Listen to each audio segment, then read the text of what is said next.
Hello guys and welcome to my channel the code master. आज का हमारा जो टॉपिक है सी लैंग्वेज के मतलब ये हमारी क्लास 3 है, जिसमें हम लोगों ने पढ़ना है आउटपुट क्या होता है और हमारे पास एस्केप सीक्वेंस क्या होती है। बेसिकली ये दोनों टॉपिक ही एक दूसरे के साथ इंटरलिंक है, तो इस वजह से मैंने इन दोनों टॉपिक्स को एक ही वीडियो में कवर करने के मतलब सोचा है। तो यहाँ पर जो सबसे पहले बात आती है हमारे पास आउटपुट की, तो आउटपुट क्या होता है? बेसिकली कंप्यूटर की हर स्क्रीन के ऊपर हर वो चीज़ जो हमें दिखाई देती है वो कंप्यूटर हमें आउटपुट दिखाता है। और सी लैंग्वेज में जो हमारे पास बिल्ट इन फंक्शन होता है किसी भी आउटपुट को दिखाने के लिए कंसोल में, वो हमारे पास होता है प्रिंटफ। अब प्रिंटफ का हमारे पास बेसिक स्ट्रक्चर क्या होता है? प्रिंटफ का हमारे पास बेसिक स्ट्रक्चर कुछ इस तरह से होता है कि सबसे पहले आप लोगों ने स्मॉल लेटर्स के अंदर प्रिंटफ लिखना है एंड देन डबल कोटेशन के अंदर उसमें आप लोगों ने कोई स्ट्रिंग पास कर देनी। अब स्ट्रिंग क्या होगी? स्ट्रिंग बेसिकली वो मैसेज होगा जिसको आप शो करवाना चाह रहे होंगे अपने कंप्यूटर के कंसोल में। अब आप लोग सोच रहे होंगे कि ये कंप्यूटर का कंसोल क्या होता है? अगर आप में से किसी ने भी कभी ज़िंदगी में कमांड प्रॉम्प्ट को यूज़ किया होगा, तो वो कमांड प्रॉम्प्ट के अंदर जो चीज़ें जो जो टेक्स्ट हमें नज़र आ रहा होता है, बेसिकली वो हमारा कंसोल होता है। इसके बाद हम लोग बात करते हैं उन चीज़ों की जिनको हम लोग एस्केप सीक्वेंस कहते हैं। लेकिन एस्केप सीक्वेंस से पहुंचने से पहले हम लोग शुरू करते हैं अपना कोड करना प्रिंटफ के साथ। इसलिए मैं टाइप करता हूं यहाँ पर Dev C plus plus and अपने डेव सी प्लस प्लस को मैं यहाँ पर ओपन कर लेता हूँ। एंड जैसे ही मेरा Dev C plus plus open होगा, यहाँ पर मैं आता हूँ और एक नई सोर्स फाइल पर क्लिक करता हूँ। यहाँ पर मैंने सबसे पहले जो आप लोगों को पता है कि हम लोगों ने यहाँ पर हेडर फाइल इंक्लूड करनी है। और कौन सी header file? stdio.h header file, जो कि स्टैंडर्ड इनपुट आउटपुट के लिए हेडर फाइल होती है, उसको इंपोर्ट करना है। देन आप लोगों ने यहाँ पर लिखना है इंट मेन, जो कि हमारा मेन वर्किंग एरिया होता है, जिसको हम लोग मेन फंक्शन भी बोलते हैं उसको। अब हम लोग यहाँ पर सिंपल प्रिंट लिखेंगे और प्रिंट के अंदर डबल कोटेशन के अंदर हम लोग टाइप करेंगे hello this is nice video and then इसको सेमीकोलन लगाकर आप लोगों को बंद करना होगा। मैंने पहले भी बात समझाई है कि हम लोगों ने जो भी स्टेटमेंट किसी भी कर्व ब्रेसेस के अंदर लिख रहे होंगे, तो वो उसको हम लोग सेमीकोलन लगाकर एंड करेंगे। इतना करने के बाद आप लोगों ने यहाँ पर कंपाइल एंड रन के बटन पर क्लिक करना है। जैसे ही आप लोग ऐसा करेंगे तो एक डायलॉग बॉक्स ओपन हो जाएगा। यहाँ पर मैं लिख देता हूँ सी क्लास 3 और इसको मैं यहाँ पर आकर सी लैंग्वेज के एक्सटेंशन के साथ इसको सेव कर देते हैं। एंड देन जैसे ही आप लोग इसे सेव करेंगे, तो आप लोगों के पास ये थोड़ा टाइम लेगा, क्योंकि पहली मर्तबा हो रहा है, कंपाइल होगा।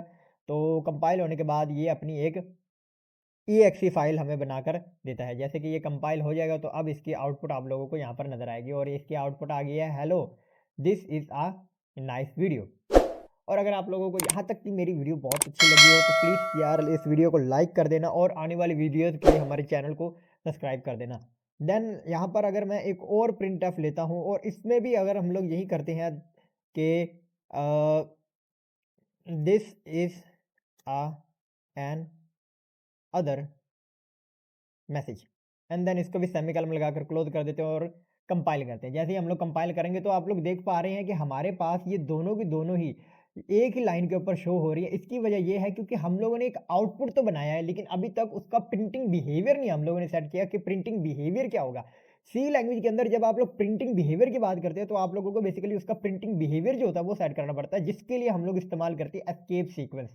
अभी आप लोगों को यहाँ तक तो पता चल गया होगा कि हमारे पास जो प्रिंटफ फंक्शन होता है वो सिंपल एक आउटपुट दिखाता है किसी कंसोल के ऊपर। वो कंसोल क्या होता है? वो कंसोल हमारा कुछ इस तरह का कंसोल होता है।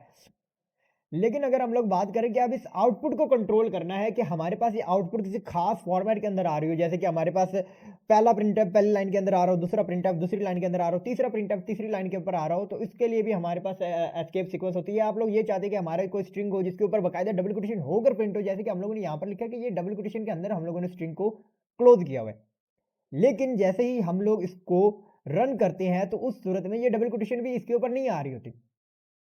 देख रहे हैं आप, जैसे कि ये बिल्कुल प्लेन मैसेज आ रहा है, इसके ऊपर कोई डबल कोटेशन नहीं, ना कोई स्लैश है, ना कोई बैक स्लैश। तो अगर आप लोग इन चीज़ों को कंट्रोल करना चाह रहे होते हैं, देन हमारे पास होती है यहाँ पर एस्केप सीक्वेंस। जैसे हम लोग यहाँ पर जाएँगे, तो हमारे पास escape sequence basically special characters होते हैं, जो कि एस्केप कैरेक्टर क्या होता है? एस्केप कैरेक्टर होता है हमारे पास हमारा बैक स्लैश, ठीक है? ये कहाँ पर? ये बैक स्लैश हमारी होती है एस्केप कैरेक्टर।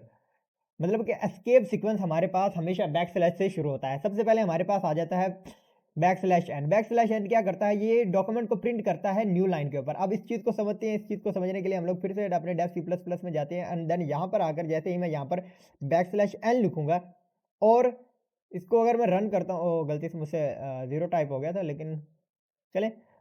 तो जैसे ही हम लोग इसको रन करेंगे तो यहाँ पर देखिए कि अब ये एक न्यू लाइन के ऊपर शो हो रहा है। इस ज़ीरो को मैं हटा देता हूँ। अगर मैं यहाँ से चाहता हूँ कि हेलो दिस, इसके बाद एक नई लाइन शो हो, तो यहाँ पर मैं बैक स्लैश एन डालूँगा एंड देन जैसे ही मैं इसको कंपाइल करूँगा तो उस सूरत में क्या हो जाएगा कि ये देखिए हेलो दिस, उसके बाद हमारे पास this is a nice video. अच्छा, ये जो एक्स्ट्रा स्पेस आ रही है इस वजह से आ रही है क्योंकि यहाँ पर मैंने बैक स्लैश एन के बाद एक एक्स्ट्रा स्पेस यहाँ पर मैंने ऐड की थी।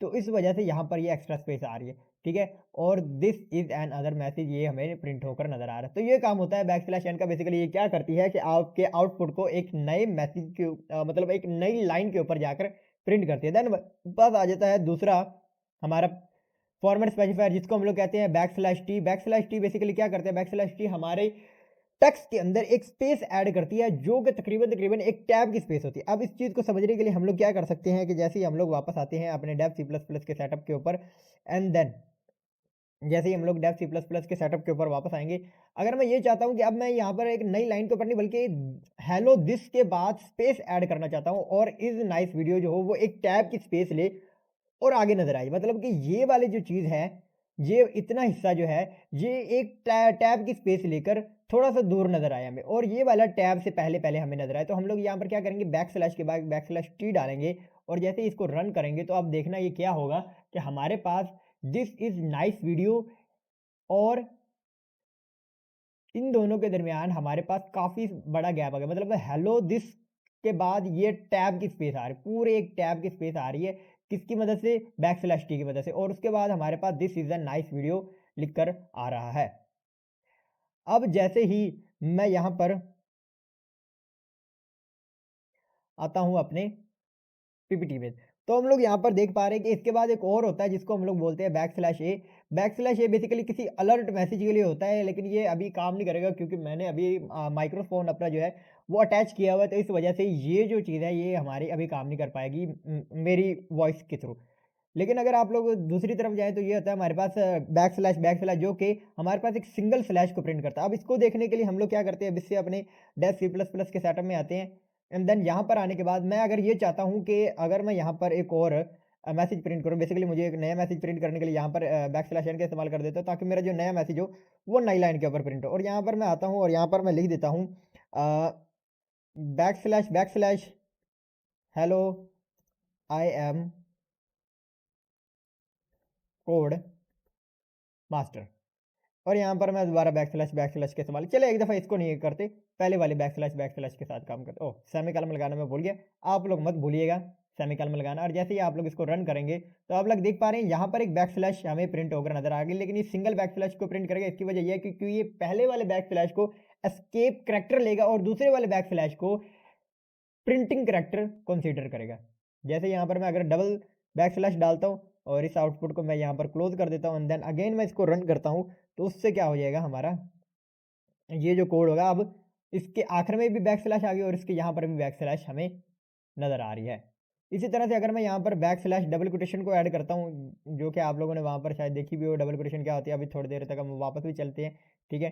तो ये क्या करेगा कि हमारे पास जो बैक स्लैश डबल कोटेशन होगी, इसको हमारे करैक्टर के इर्द-गिर्द अब ये डबल कोटेशन प्रिंट कर देगा। जैसे कि यहाँ पर देखो, ये डबल कोटेशन प्रिंट कर रहा है। अगर आप लोगों को नज़र नहीं आ रहा, तो मैं इसको थोड़ा-सा ज़ूम इन करके दिखा देता हूँ कि यहाँ पर देखिए हमारे पास ये वाली जो चीज़ है, ये हमारा एस्केप करैक्टर है, यानी कि ये बैक स्लैश और बैक स्लैश के बाद ये हमारा प्रिंट करैक्टर है जो कि हमारे पास डबल कोटेशन है। इस तरह से ये बैक स्लैश, ये एस्केप करैक्टर और ये हमारे पास हमारा प्रिंट करैक्टर है जो कि प्रिंट होगा इस बैक स्लैश की मदद से।